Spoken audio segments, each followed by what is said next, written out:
জুলাই গণঅভ্যুত্থানের বর্ষপূর্তি এবং সাথে দেশ গড়ার নতুন প্রত্যয়ে জাতীয় নাগরিক পার্টির পদযাত্রা চলছে এবং এখন মেহেরপুর থেকে চুয়াডাঙ্গার পথে রয়েছে নেতা কবিরা। এরপর ঝিনাইদহ সফর করবেন এবং সেখানকার আপডেট জানাতে এই মুহূর্তে যুক্ত হচ্ছেন আমাদের সহকবি রাশেদ আনিস। রাশেদের আগে আপনার সঙ্গে কথা হচ্ছিল, মেহেরপুর থেকে বের হয়েছিলেন, আমরা সেই ছবিটা দেখেছি। এনসিপি নেতা কবিরা তারপর সেখান থেকে চুয়াডাঙ্গার পথে রয়েছেন। এরপর আপনি বলছিলেন ঝিনাইদহে যাবে, মাগুরায় যাবে, একটা ব্যস্ত কর্মসূচি পালন করবে।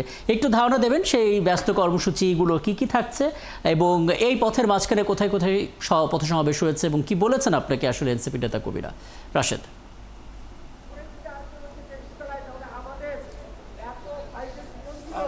আমি তো এখন আছি হচ্ছে চুয়াডাঙ্গার আলমডাঙ্গা নামে যে জায়গাটি রয়েছে সেখানে কিন্তু আছি এবং আপনি দেখছেন যে আমার পেছনে একটি পথসভার মতো হচ্ছে। যদিও এই যে পথসভা, সেই পথসভা হবার কথা ছিল না রাকিব, তার কারণ আমরা যখন যাত্রাপথে আসছিলাম তখন চুয়াডাঙ্গার প্রায় শত শত মানুষজন গাড়ির সামনে দাঁড়িয়ে যান এবং অনুরোধ করেন যে এখানে যাতে পথসভা করা হয়।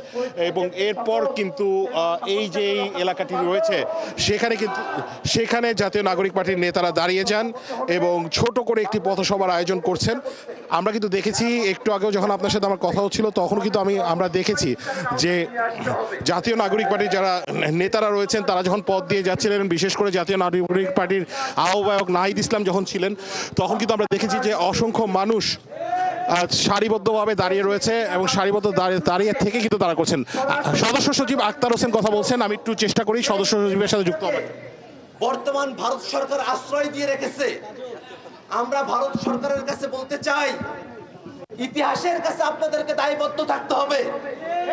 মোদী সরকারকে ইতিহাসের কাছে দায়বদ্ধ থাকতে হবে। একজন মানবতা বিরোধী অপরাধীকে, গুম খুন প্রস্তুতিকে ভারতে আশ্রয় দিয়ে বাংলাদেশের মানুষের সাথে বিএনপি করার দায় মোদী সরকারকে নিতে হবে।